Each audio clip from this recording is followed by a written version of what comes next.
ಹುಬ್ಬಳ್ಳಿಯ ಯುವತಿ ಅಂಜಲಿ ಕೊಲೆ ಪ್ರಕರಣಕ್ಕೆ ಸಂಬಂಧಪಟ್ಟ ಹಾಗೆ ವಿಚಾರಣೆ ಮುಂದುವರೆದಿದೆ. ವಿಶ್ವನ ಬಾಯಿ ಬಿಡಿಸುವ ಕೆಲಸವನ್ನ ಮಾಡ್ತಾ ಇದ್ದಾರೆ. ಈ ಸಂದರ್ಭದಲ್ಲಿ ಸತ್ಯವನ್ನ ಆತ ಬಿಚ್ಚಿಟ್ಟಿದ್ದಾನೆ ಅಂತ ತಿಳಿದು ಬರ್ತಾ ಇದೆ. ನಾನು ಮೈಸೂರಿಗೆ ಬಾ ಅಂತ ಕರೆದೆ, ಅವಳು ಬರಲಿಲ್ಲ.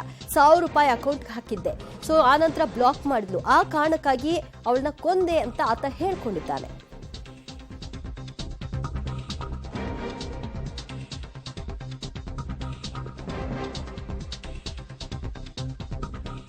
ಅಂಜಲಿ ಹತ್ಯೆ ಯಾಕಾಯಿತು? ಈ ಪ್ರಶ್ನೆಗೆ ಉತ್ತರವನ್ನ ಹುಡುಕ್ತಾ ಇದ್ದಾರೆ ಪೊಲೀಸರು. ಸಿಐಡಿ ತಂಡ ವಿಚಾರಣೆಯನ್ನ ಮುಂದುವರೆಸಿದೆ.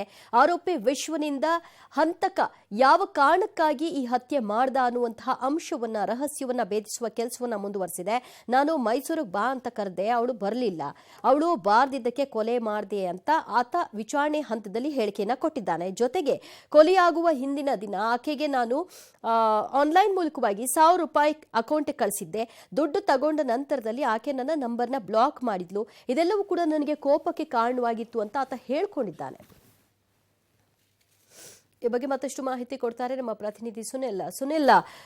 ಈ ಹಂತಕ ಹಿಂದಿನ ದಿನ 1000 ರೂಪಾಯಿ ಹಾಕಿದ್ದು ಮತ್ತು ಆಕೆನ ಬಾ ಮೈಸೂರಿಗೆ ಅಂತ ಕರೆದಿದ್ದೆಲ್ಲ ಫೋನ್ ಸಂಭಾಷಣೆಯ ಒಂದಷ್ಟು ಮಾಹಿತಿಗಳು ಕೂಡ ಪೊಲೀಸರಿಗೆ ಲಭ್ಯವಾಗಿದೆಯಾ? ಆತ ಹೇಳ್ತಿರೋದೇ ನಿಜ ಅಂತ ಅನಿಸುವಂತಹ ನಿಟ್ಟಿನಲ್ಲಿ ಟೆಕ್ನಿಕಲಿ ಕೂಡ ಅದು ಪ್ರೂವ್ ಆಗ್ತಿದ್ಯಾ? ಎಸ್ ದಿವ್ಯಜ್ಯೋತಿ, ನಿನ್ನೆ ತಾನೇ ಹುಬ್ಬಳ್ಳಿಗೆ ಆಗಮಿಸಿದಂಥ ಸಿಐಡಿ ತಂಡ ಇವತ್ತು ಒಂದು ಚುರುಕಿನ ಒಂದು ತನಿಖೆಯನ್ನು ನಡೆಸ್ತಾ ಇದೆ. ಮೊದಲಿಗೆ ಕಿಮ್ಸ್ ಆಸ್ಪತ್ರೆಗೆ ಹೋಗಿ ಅಲ್ಲಿಂದ ವಿಶ್ವನನ್ನು ಡಿಸ್ಚಾರ್ಜ್ ಮಾಡಿಸ್ಕೊಂಡು ಬಂದು ಅಲ್ಲಿಯೇ ಡಿಸ್ಚಾರ್ಜ್ಗೆ ಮುನ್ನವೂ ಒಂದು ತಾಸು ಎನ್ಕ್ವೈರಿಯನ್ನು ಮಾಡಿತ್ತು. ಪ್ರಾಥಮಿಕವಾಗಿ ವಿಶ್ವನಿಂದ ಮಾಹಿತಿ ಪಡಿತು. ಅಲ್ಲೇ ಹಂತಕ ಒಂದು ಕೊಲೆ ಮಾಡಿರುವಂಥ ಬಗ್ಗೆ ಮಾಹಿತಿಯನ್ನು ಒಪ್ಪಿಕೊಂಡಿರುವಂಥದ್ದು. ನಾನು ಅವಳನ್ನು ಮೈಸೂರಿಗೆ ಕರೆದೆ, ಅವಳು ಬರಲಿಲ್ಲ. ಇದಕ್ಕೂ ಮುಂಚೆ ನಾನು ಅವಳಿಗೆ 1000 ರೂಪಾಯಿಯನ್ನು ಫೋನ್ಪೇ ಮಾಡಿದ್ದೆ. ಸೊ ಈ 1000 ರೂಪಾಯಿಯನ್ನು ಹಾಕಿಸ್ಕೊಂಡ ತಕ್ಷಣ ಅವಳು ನನ್ನ ಬ್ಲಾಕ್ ಮಾಡಿದ್ಲು. ಸೊ ಇದರಿಂದ ಕೋಪಗೊಂಡು ಆಕೆನ ಹತ್ಯೆ ಮಾಡುವಂತಹ ಸಂಚು ಹೂಡಿ ಮೈಸೂರಿಂದ ಹುಬ್ಳಿಗೆ ಬಂದು ನಾನು ಹತ್ಯೆಯನ್ನು ಮಾಡಿದೆ ಅನ್ನೋ ನಿಟ್ಟಿನಲ್ಲಿ ಸತ್ಯವನ್ನು ಒಪ್ಪಿಕೊಂಡಿರುವಂಥದ್ದು. 1 ಗಂಟೆಯ ಬಳಿಕ ಈಗ ನೇರವಾಗಿ ಬೆಂಡಿಗೇರಿ ಠಾಣೆಗೆ ವಿಶ್ವನನ್ನು ಪೊಲೀಸರು ಕರೆತಂದಿರುವಂಥದ್ದು. ಅದರ ಜೊತೆ ಸಿಐಡಿ ತಂಡವೂ ಇದೆ. ಸಿಐಡಿ ತಂಡದ ಒಂದು SP ಆದಂಥ ವೆಂಕಟೇಶ್ ಅವರು ಈ ಒಂದು ತನಿಖೆಯನ್ನು ನಡೆಸ್ತಾ ಇದ್ದಾರೆ. ಇದಕ್ಕೆ ವಿಶೇಷವಾಗಿ ಮೊದಲ ಬಾರಿಗೆ ವಿಶ್ವನ ತಾಯಿಯವರನ್ನು ಕೂಡ ಈಗ ಠಾಣೆಗೆ ಕರೆತಂದು ವಿಚಾರಣೆ ಮಾಡಲಾಗ್ತಾ ಇದೆ. ವಿಶ್ವನ ತಾಯಿ ಶ್ವೇತಾ ಅವರು ಖಾಸಗಿ ಹೋಟೆಲ್ನಲ್ಲಿ ಕೆಲಸ ಮಾಡ್ತಿದ್ರು. ಸೊ ಆ ತಾಯಿಯೂ ಕೂಡ ಹೇಳಿದಂತೆ ಮನೆಯಲ್ಲಿ ಜಾಸ್ತಿ ವಿಶ್ವ ಇರ್ತಾ ಇರಲಿಲ್ಲ.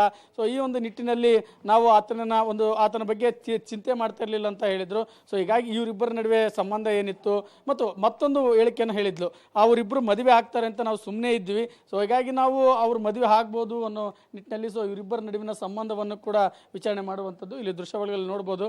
ಆ ಒಂದು ಠಾಣೆಯ ಒಳಗಡೆ ವಿಶ್ವ ಮತ್ತು ವಿಶ್ವನ ತಾಯಿನ ಒಂದು ವಿಚಾರಣೆಯನ್ನು ಕೂಡ ಸಿಐಡಿ ತಂಡ ಮಾಡ್ತಾ ಇರುವಂಥದ್ದು. ಇದಾದ ಬಳಿಕ ಒಂದು ಪಂಚನಾಮೆಗಾಗಿ ಹತ್ಯೆ ನಡೆದ ಸ್ಥಳಕ್ಕೆ ಅಂದರೆ ಅಂಜಲಿ ಮನೆಗೆ ವಿಶ್ವನನ್ನು ಕರೆದೊಯ್ಯುವಂಥ ಒಂದು ಚಾನ್ಸಸ್ ಕೂಡ ಇದೆ. ಸೊ ಇವತ್ತು ಬಹಳಷ್ಟು ಬಿರುಸಿನಿಂದ ತನಿಖೆ ನಡೀತಾ ಇದೆ. ಸೊ ಈ ತನಿಖೆಗೆ ಸ್ಪಂದನೆ ಕೂಡ ಅಷ್ಟೇ ಸಿಗ್ತಾ ಇರುವಂಥದ್ದು. ಇನ್ನಷ್ಟು ಮಾಹಿತಿಯನ್ನು ವಿಶ್ವನಿಂದ ಪೊಲೀಸರು ಪಡಿಬೇಕು ಅನ್ನೋದು ಅವರ ಒಂದು ಅಭಿಲಾಷೆ. ಯಾಕಂದರೆ ಈ ಪ್ರಕರಣದ ಹಿಂದೆ ಯಾರೆಲ್ಲ ಇದ್ದಾರೆ, ಕೇವಲ ವಿಶ್ವ ಮಾತ್ರ ಇದ್ದಾನೋ ಮತ್ತು ಇಲ್ಲಿ ವಿಶೇಷವಾಗಿ ಅಂಜಲಿ ಮತ್ತು ವಿಶ್ವನ ನಡುವೆ ಏನು ಸಂಬಂಧ ಇತ್ತು? ಸೊ ವಿಶ್ವ ಹೇಳಿದಂತೆ ಅವರಿಬ್ಬರು ಏನಾದರೂ ಪ್ರೀತಿಸಿ ಮದುವೆ ಆಗಬೇಕು ಅನ್ನೋದಿತ್ತು, ಅಥವಾ ಒಂದು ಅಂಜಲಿ ಕುಟುಂಬಸ್ಥರು ಹೇಳೋರ ಪ್ರಕಾರ ಅವರು ಇಬ್ಬರಿಗೆ ಸಂಬಂಧನೇ ಇರಲಿಲ್ಲ, ಈತನೇ ಪೀಡಿಸ್ತಾ ಇದ್ದ ಅನ್ನೋದು. ಮತ್ತು ಇದಾದ ಬಳಿಕ ಅಂಜಲಿ ಹತ್ಯೆಗೆ ಬಳಸಿದಂಥ ಚಾಕು ಎಲ್ಲಿದೆ, ಆ ಚಾಕುವನ್ನು ಎಲ್ಲಿ ಖರೀದಿ ಮಾಡಲಾಯಿತು ಮತ್ತು ಈತನಿಗೆ ಸಪೋರ್ಟ್ ಮಾಡಿದವರು ಯಾರು ಅನ್ನೋದ್ರ ಬಗ್ಗೆ ಸಿಐಡಿ ತಂಡ ತನಿಖೆಯನ್ನು ನಡೆಸ್ತಾ ಇರುವಂಥದ್ದು. ದಿವ್ಯಜ್ಯೋತಿ, ಥ್ಯಾಂಕ್ ಯು ಸುನಿಲ್ ನಿಮ್ಮೆಲ್ಲ ಮಾಹಿತಿಗೆ. ವಿಶ್ವ ಎದುರು ಸಂಬಂಧ ಮಾಡಿದೆ, ವಿಶ್ವ ಎದುರು ಸಂಬಂಧ ಕೊಲೆ ಮಾಡಿಯೋ, ಎದುರು ಸಂಬಂಧ ಮಾಡಿದ್ದೆ, ಅಂಜಲಿ ಎದುರು ಸಂಬಂಧ ಮಾಡಿದೆ.